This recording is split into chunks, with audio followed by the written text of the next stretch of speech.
Kita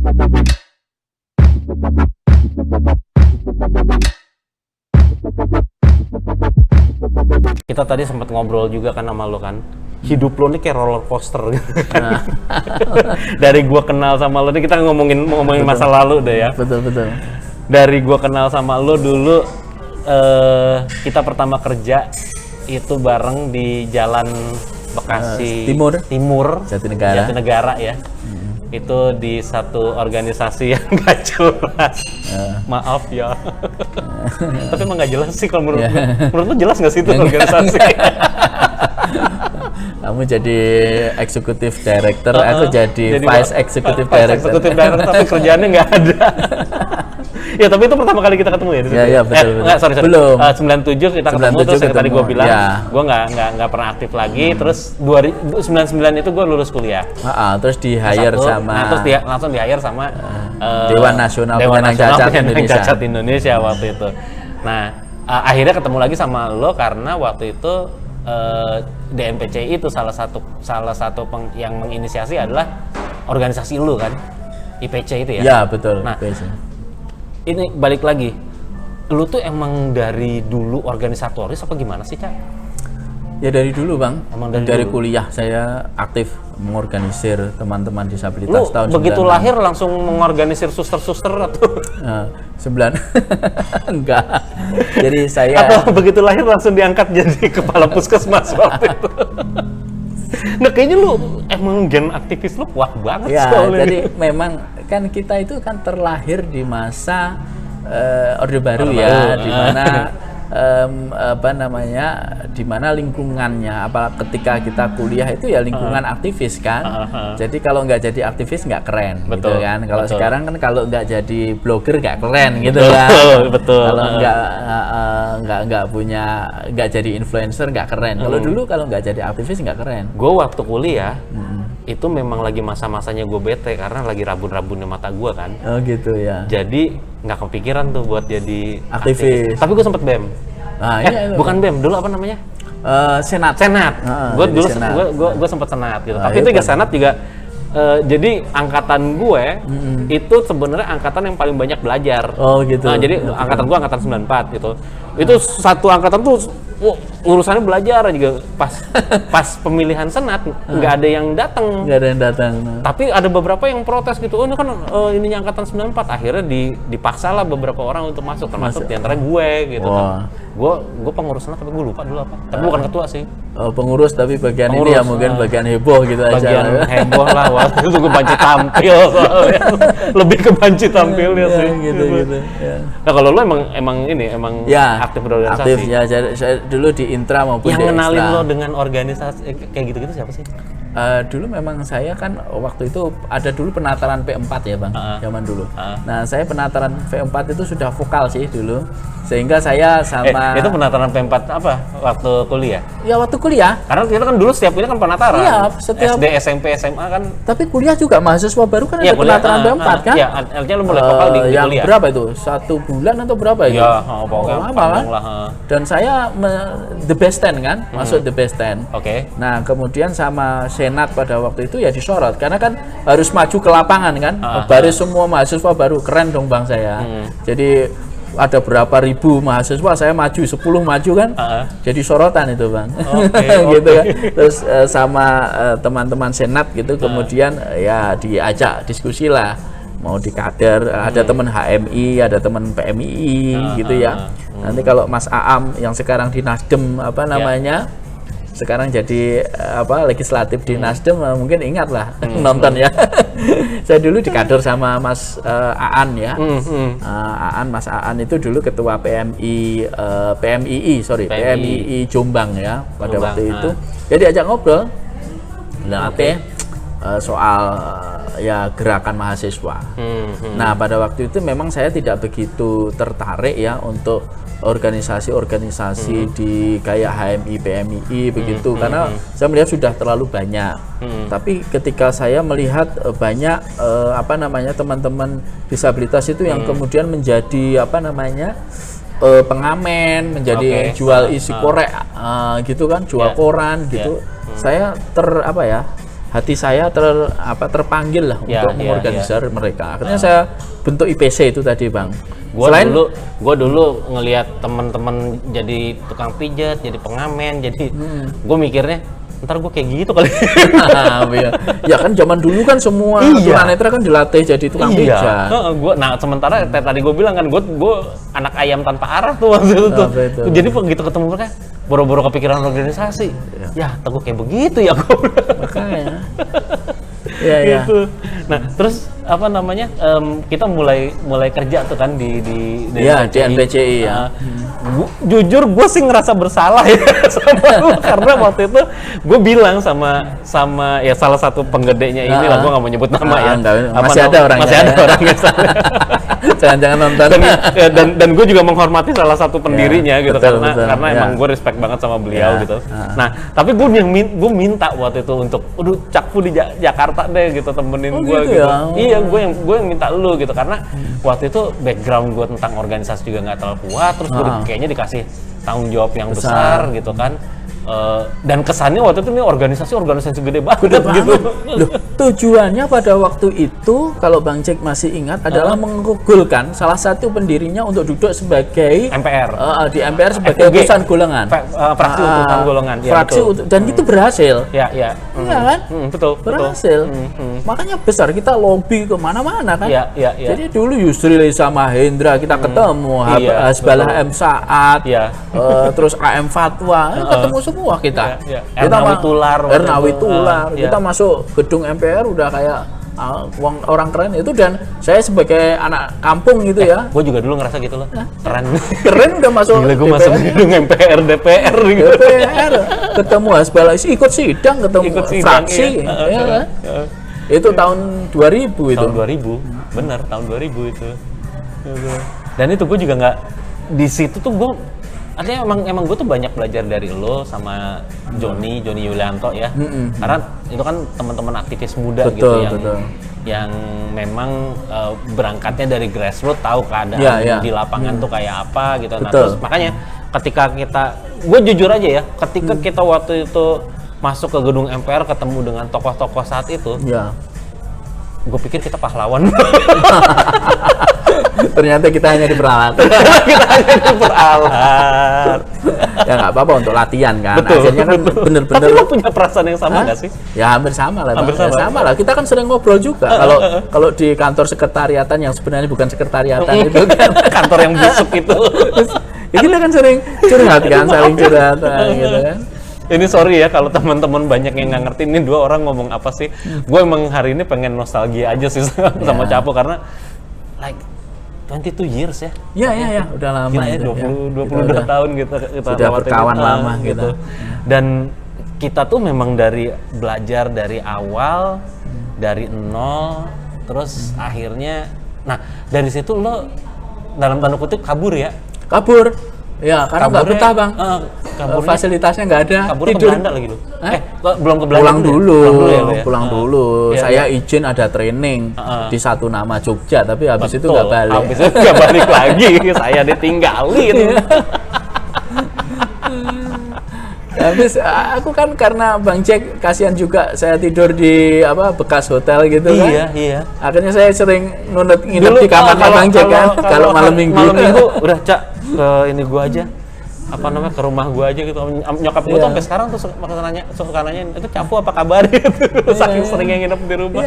Habis gua kasihan soalnya. Betul. Iya. Dan itu tuh tempat emang karena waktu itu kita digaji juga underpaid banget.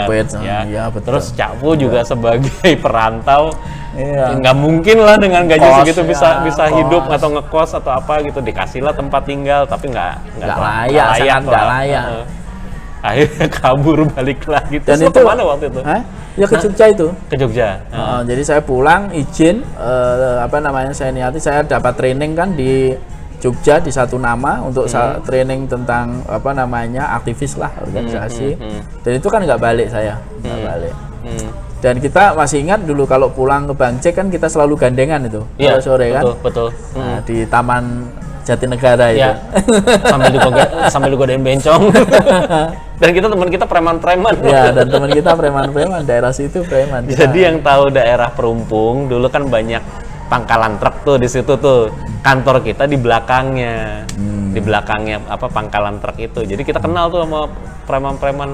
Makanya kadang-kadang kalau gue pernah temen gue datang ke kantor situ, terus dia bilang gue kecopetan. Akhirnya dipanggilin ini tukang tadah copet di situ. Ya kan aku juga awal-awalnya kan juga takut bilang sama Bang Jack itu di situ ada preman tuh. Gimana orangnya tatoan ngeri gitu kan. Terus Bang Jack bilang udah tenang aja. Dia nggak akan ngerjain kita karena pamali. Menurut Bang Jack kan preman-preman itu pamali menganu orang disabilitas. Pada waktu itu kan orang cacat itu ya. Betul. Jadi mereka takut sebenarnya. Itu juga satu hal yang unik ya. Lo ngerasa nggak sih kalau orang tuh tapi nggak tahu sekarang kayaknya udah banyak berubah. Ya. Tapi kalau dulu gue lebih ngerasa banyak orang yang bantuin gue di jalan betul. atau di terminal ketimbang ketika gue masuk mall. Iya betul. Betul gak sih? Iya kan? Saya juga gitu kalau di pasar yang ya banyak teman-teman orang-orang yang lebih peduli ya. Ya. Dan ya itu tuh ini banget common banget gitu ya. Common ya. Makanya dulu kan kita di terminal waktu kita cari angkot di terminal Rawamangun. Kan itu terus kita pindah angkot apa gimana gitu, terus saya bilang Bang Jack di situ ada preman, udah tenang aja, dia nggak akan terus akhirnya premannya malah nanyain Bang Jack mau kemana Bang, gitu kan, pulang ke rumah gitu kan, malah dibantuin. Dan mereka tuh dengan seadanya mereka dalam artian ya udah pokoknya gue mau bantuin yang lu diangkat lah, yang gue main dipeluk apa pokoknya, woi jangan gangguin gitu. Ya. Dari situlah saya belajar tentang kemanusiaan, Bang. Sebenarnya saya percaya bahwa setiap orang itu punya sense kemanusiaan ya, humanity itu ada di semua manusia. Cuma kan bagaimana kita bisa mengasah itu dan menghormati. Prinsipnya kan ketika kita menghormati orang lain juga akan menghormati. Itu prinsip kemanusiaan. Setuju gue. Itu. Nah, cuman gue juga sangat menyayangkan ya. Artinya kalau kita kan masih aktif juga nih di pergerakan disabilitas sudah. Regenerasinya tuh susah banget. Ya. Artinya anak muda dengan disabilitas saat ini, ya di satu sisi gue bersyukur ya kalau mereka misalnya lebih memilih untuk kuliah atau bekerja gitu ya, baik itu bekerja di kantoran ataupun wirausaha, gue sih sangat bersyukur gitu. Tapi gue agak sedih aja ketika mereka nggak bisa ngeluangin waktu untuk aktif di organisasi,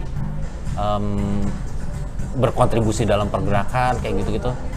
Nah kalau menurut lo kenapa sih anak-anak muda ini tidak seperti kita dulu, apa karena memang kita gabut banget waktu itu?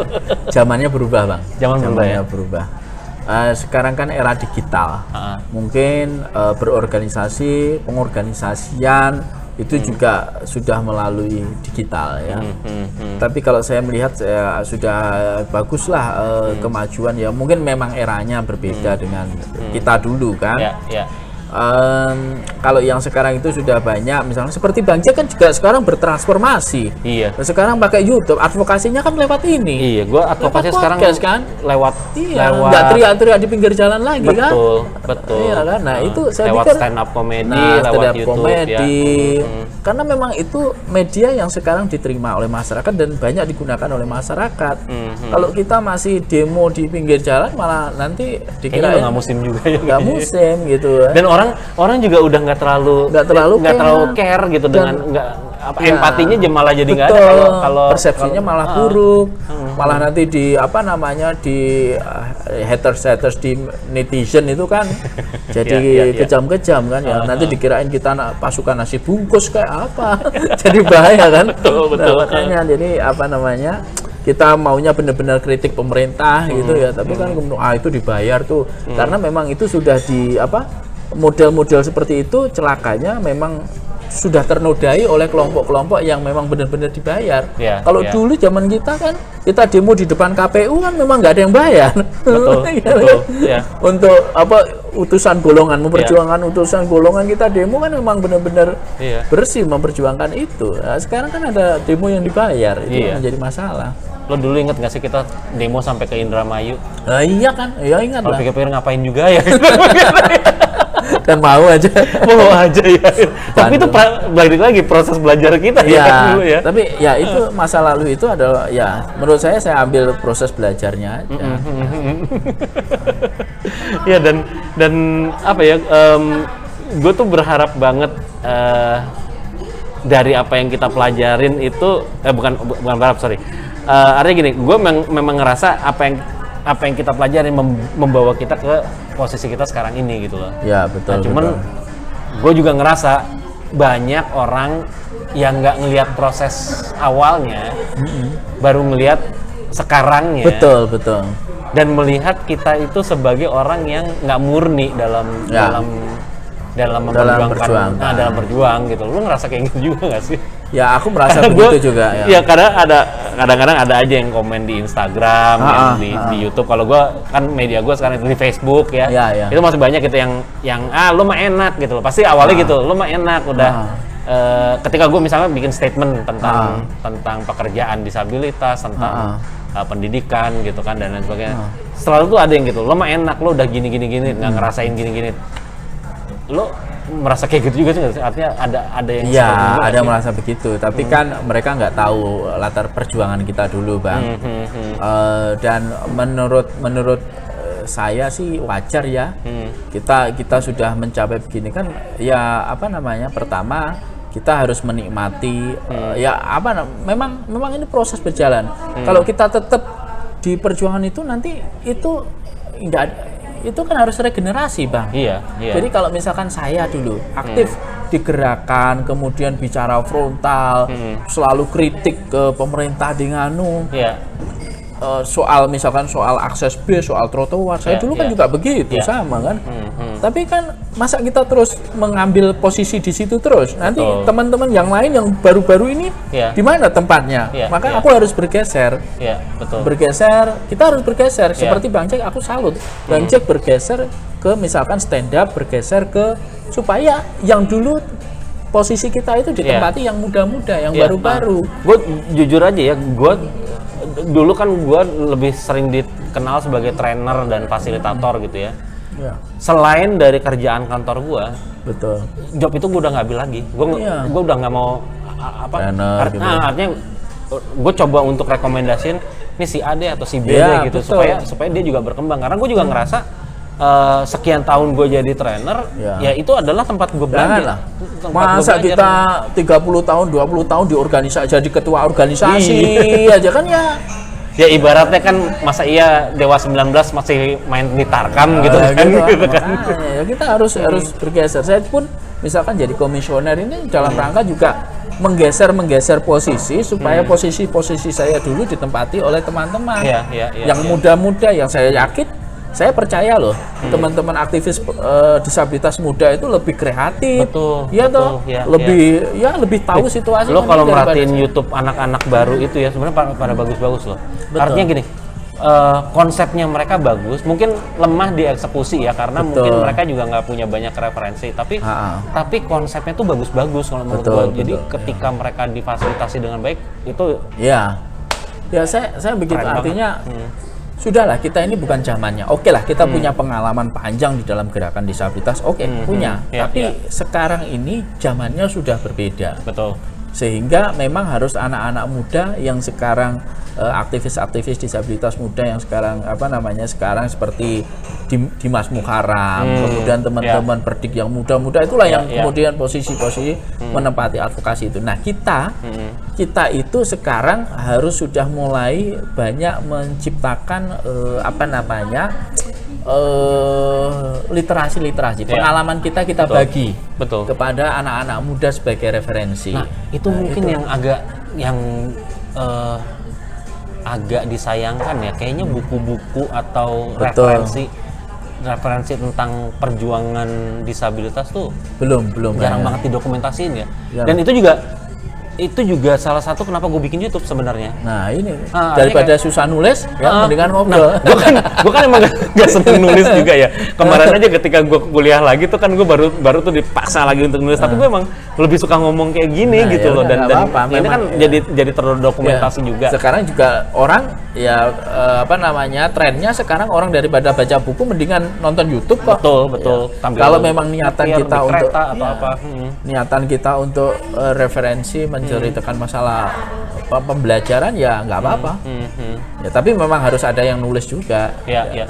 Dibagi-bagi sih kalau menurut gua artinya nggak ada yang ultimate juga ya bahwa wah sekarang video lebih bagus, wah sekarang nulis nggak. Kalau menurut gua tetap aja dibagi karena akan ada juga pangsa pasarnya di mana orang yang harus tetap baca gitu kan. Ada tetap orang yang gua lebih prefer untuk baca di iPad atau nonton di YouTube. Tapi prinsipnya ya kita harus ada dokumentasi. Satu dokumentasi kita yang sudah dalam tanda petik sudah kalau disebut senior nanti terlalu tua lah, yang sudah tua lah ya. Aktivis gerakan tua ini yang sudah harus tahulah memberikan panggung kepada yang muda-muda. Ya kita di belakang mengamati, kemudian memproduksi pengetahuan itu, Bang. Ya. Nah, satu hal lagi yang gue lakukan juga ini bukannya nyombong ya, tapi gue kenapa akhirnya geser ke stand up comedy, YouTube dan entertainment itu karena justru gue pengen punya penghasilan dari tempat lain sehingga gue bisa punya dedikasi lebih banyak di organisasi. Betul. Gue nggak mau hidup dari organisasi gitu loh. Nah, karena menurut gue ketika lo hidup dari organisasi itu yang bikin lo jadi nggak jadi mandek dan lo nggak ngelancarin kaderisasi kalau menurut gue gitu. Betul. Ya itu sih Bang. Ya jadi ya mudah-mudahan lah pergerakan disabilitas kita bisa bikin benar-benar perubahan. Ya. Lo tapi ngerasa nggak sih lo like for the last 10 years kemajuannya tuh lebih pesat daripada 10 tahun sebelumnya? Ngerti nggak maksud gue? Lebih cepat, lebih. Artinya kalau lo ngelihat dari 2000 ke 2010 dibanding dengan 2010 ke 2020 itu perubahan itu lebih banyak ya? Ya karena kan sebenarnya ya itu tadi Bang, para influencer aktivis anak-anak muda disabilitas itu kreatif ya. Sekarang bayangkan ya, sekarang saya dulu tidak pernah membayangkan ya semua pertemuan, semua webinar itu sekarang ada bahasa isyaratnya Bang. Ya kan? Betul. Kita semua di hotel dimanapun pasti ada ya minimal lah ada itu RAM bidang miring dan ada kamar disabilitas di hotel-hotel Jakarta bintang 5, bintang 4 itu semuanya ada kamar khusus untuk dia. Dulu nggak ada Bang. Even di hotel bintang 5 pun lo harus masuk ke kamar yang emang besar, yang suite gitu ya, atau yang atasnya standar. Semua hotel bintang 4, bintang 5 semua ada, pasti ada kamar disabilitas. Ada toilet disabilitas Bang di mana-mana. Dan sekarang lebih kerennya lagi, orang mengakui dirinya sebagai disabilitas itu sudah tidak malu dan bangga. Bahkan yang paling lucu bagi saya, ada yang bukan disabilitas kemudian dia mengaku sebagai expert di bidang disabilitas. Itu. Padahal dulu orang malu disebut disabilitas kan. Sekarang itu orang yang hanya bersekolah membaca tentang disabilitas kemudian mendaku dirinya sebagai expert untuk disabilitas. Itu luar biasa. Saya malah justru luar biasa kemajuannya. Itu ada tuh di beat stand up gue tuh. Jadi kalau kenapa orang ketika dia cuman karena bergaul sama teman-teman disabilitas terus dia punya title S2 terus wah gue expert nih di disability. Disability. Anda belum ngerasain pakai kursi roda, jalan pakai tongkat seperti apa. Nah, itulah. Itu yang saya lihat sebuah kemajuan justru ya. Saya kemajuan. Kalau dulu orang dikatakan lu cacat lu. Minder kan? Minder. Bahkan orang, gua nggak cacat, kaki gua cuma gini. Tapi sekarang yang nggak apa-apa dia ngaku saya expert disabilitas. Luar biasa kan? Kemajuannya sudah sangat bagus. Kemajuannya udah ini ya. Jadi disabilitas bukan lagi sebagai tragedi yang harus disembunyikan, yang orang harus malu mengakuinya, enggak sekarang. Justru orang sekarang berbicara, sayalah yang disabilitas. Itu bagi saya seriously, itu sesuatu yang perubahan yang sangat bagus ya, sangat besar di dalam kehidupan kita. Dan saya optimis itu inklusi itu suatu saat akan terjadi. Iya. Di Indonesia. Gue pikir sekarang udah mulai terjadi. Iya. Sudah akarnya sudah mulai menguat gitu, dan dia sudah mulai tumbuh gitu. Betul. Nah, bicara tentang tadi ada orang-orang yang bangga dengan disabilitasnya gitu kan, dan gue yakin lo sama gue udah tipe yang gitu juga kan gitu. Gue pengen nanya sama lo, ada nggak kepikiran sama lo nih, ini pertanyaan iseng-iseng aja, kalau misalnya gue nggak disabilitas, kayaknya gue nggak bakal nyampe ke sini deh. Ya, pernah sih berpikir begitu. Itu apa misalnya? Kalau gue jujur, gue kemarin S2 di Australia, gue berpikir kayaknya kalau gue nggak buta, nggak dapet deh gue. Ya. Karena persaingannya dan gue juga secara akademis terjerembab gitu kan. Iya. Gitu. Kalau lo apa yang pernah lo achieve, yang lo dapat? Ya semua yang sekarang saya dapat, Bang. Oke. Ya mulai jadi konsultan, ya toh, mulai dapat beasiswa S2, ya kemudian diundang ngomong. Coba orang ngundang aku kalau bukan disabilitas karena apa kan? Ya, orang membayar saya, ya toh, sebagai seorang konsultan disabilitas bukan karena sekolah saya, Bang, karena saya disabilitas. Karena disabilitas lu, iya, bener. Begitu kan? Iya, gue juga gitu. Begitu kan? Karena saya disabilitas, pengalaman hidup saya sebagai disabilitas, bukan karena sekolah saya. Sekolah banyak yang sekolah sama kan? Iya kan? Ya, betul. Ya kan itu. Nah, saya pikir setiap individu ya, termasuk disabilitas itu ya dia adalah expert ya, di bidangnya. Makanya saya punya punya sebuah kalimat gitu ya. Everything you see on disability is not the fact. It is only perspective. Everything you hear about disability, it is not it is just opinion. Unless you experience it, gitu ya. Jadi keren. Apapun yang Anda lihat tentang disabilitas itu bukan fakta. Dia hanya perspektif aja. Apapun yang kamu dengar tentang disabilitas itu hanya opini. Ini hanya opini. Bukan bukan kenyataan gitu ya. Kecuali Anda mengalaminya. Maka kalau pengetahuan tentang disabilitas bisa ditransfer, Bang. Training bisa, baca buku bisa, baca artikel jurnal berjimbun bisa. Itu kalau mau tahu tentang disabilitas. Tapi kalau pengalaman disabilitas nggak bisa, Bang, kecuali dialami sendiri. Sampai mau menerangkan saya bagaimana menjadi orang buta kepada saya, walaupun itu 15 semester, nggak paham-paham. Ya, kan? Betul. Kalau sebaliknya, gue juga untuk pakai kursi roda, susahnya kayak apa ya? Gue hanya bisa membayangkan. Gue hanya bisa membayangkan.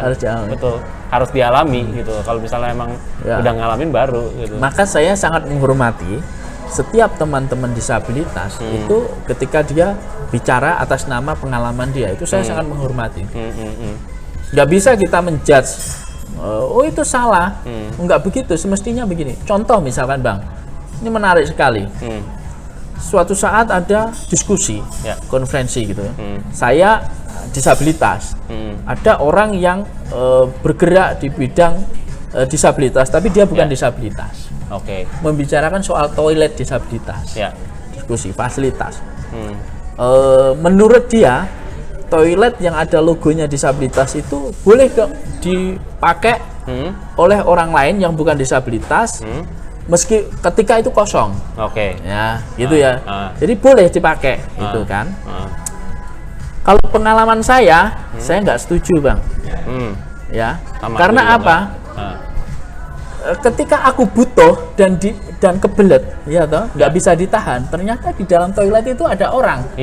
Dan ketika saya tunggu lama, ternyata dia keluar bukan disabilitas, ya kan? Terus itu gimana? Kan mengambil hak saya, tapi kan itu kosong. Iya kosong. Justru karena dipisahkan sendiri itu fungsinya untuk itu. Kalau Karena apa? Saya kalau kebelet nggak bisa pakai Nggak punya alternatif lain. Nggak punya alternatif.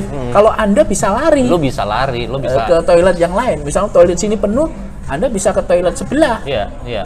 Kalau saya sudah kebelet pakai kursi roda, mau lari gimana? Susah. Nah itu saya disalahkan, Bang. Nggak begitu teorinya. Loh, ini kan bukan. Nah itu gambarannya begitu ya, Bang ya. Gambaran di kenyataannya begitu. Jadi nggak bisa saya menolak. Ya. Kalau toilet khusus disabilitas ya itu dikosongkan untuk disabilitas, jangan dipakai. Iya, gue juga setuju karena memang apa ya, itu kan afirmatif buat teman-teman dengan disabilitas. Bahkan jujur aja, gue juga tidak setuju ketika teman-teman tuli dan teman-teman tunanetra pakai toilet disabilitas. Iya, betul. Karena prioritasnya adalah teman-teman kursi roda. Prioritas ya, kita bicara prioritas itu. Gue ngerasa bahwa gue masih bisa punya alternatif gitu ya. Kecuali kalau misalnya memang gue atau ada orang yang tunanetra yang memang betul-betul harus didampingin gitu ya. Betul. Sehingga sampai toilet trainingnya pun dia harus dibantu. Nah, itu dia bisa pakai toilet disabilitas. Nah, gue juga akan memberikan kesempatan kepada orang-orang. Kalau teman-teman tuli kan nggak butuh toilet disabilitas. Teman-teman tuli buat apa gitu loh? Kalau mereka kan bisa ngantri, mereka bisa cari tempat lain gitu kan. Parah-parahnya bisa belakang pohon juga masih bisa gitu kan. Kalau ini kan kalau alternatifnya kan kayak gitu. Tapi kalau teman-teman kursi roda kan nggak bisa gitu. Itu tadi lah, Bang, pengalaman menjadi disabilitas itu penting dan saya sangat menghormati pengalaman teman-teman yang menjadi disabilitas kemudian berbicara atas nama pengalaman dia jadi disabilitas. Saya sangat respect. Walaupun misalkan menurut saya nggak begitu, tapi ya pengalaman dia berbeda. Tunanetra Bang Jack dengan tunanetra Joni beda. Pengalaman Bang Jack dengan pengalaman Joni beda. Bahkan satu tunanetra dengan yang lainnya pun berbeda. Dan itu kita harus hormati. Gitu. Nggak bisa gitu. Ahli disabilitas karena ahli disabilitas kemudian ini disabilitas itu A B C, nggak bisa. Nggak bisa. Ya makanya gue juga kalau dalam menginikan mendeliver materi gue selalu bilang yang pertama itu adalah yang gue sampaikan ke mereka adalah ask questions kepada orang-orang tersebut. Betul. Gitu. Lu jangan nanya gue semua. Ya. Gue bisa kasih lo dasarnya, tapi lo harus perkuat itu dengan nanya ke orangnya. Betul. Itu. Jadi kalau lo nanyain tentang, Mas, kalau di Kediri orang dengan disabilitas WC-nya harus jongkok sama duduk. Tanya sama mereka. Gue di Jakarta soalnya. Iya, betul. Basicnya adalah toiletnya harus aksesibel. Orang nyaman dengan WC yang duduk. Tapi kalau ternyata mereka punya preferensi yang lain, ya diinikan saja gitu loh. Iya, betul. Itu. Nah, komen dah di bawah dah. Ya, mantap. Gitu. Oke, Cak. Oke, terima kasih. It's getting late. Gue tahu besok lo masih harus workshop lagi. Thank you banget atas waktunya. Mudah-mudahan nggak kena copyright karena ini musiknya kenceng dari tadi. Nggak apa-apa, bagus lah. Nggak apa-apa lah gitu. Masa mau nuntut kita? Jangan. Somasi sudah tidak musim. Oke, klik like, subscribe. Pokoknya tombol-tombol di bawah itu lakukan sesuatu dengan mereka dan kita akan kembali dengan video-video berikutnya. Thank you, bye-bye. Terima kasih.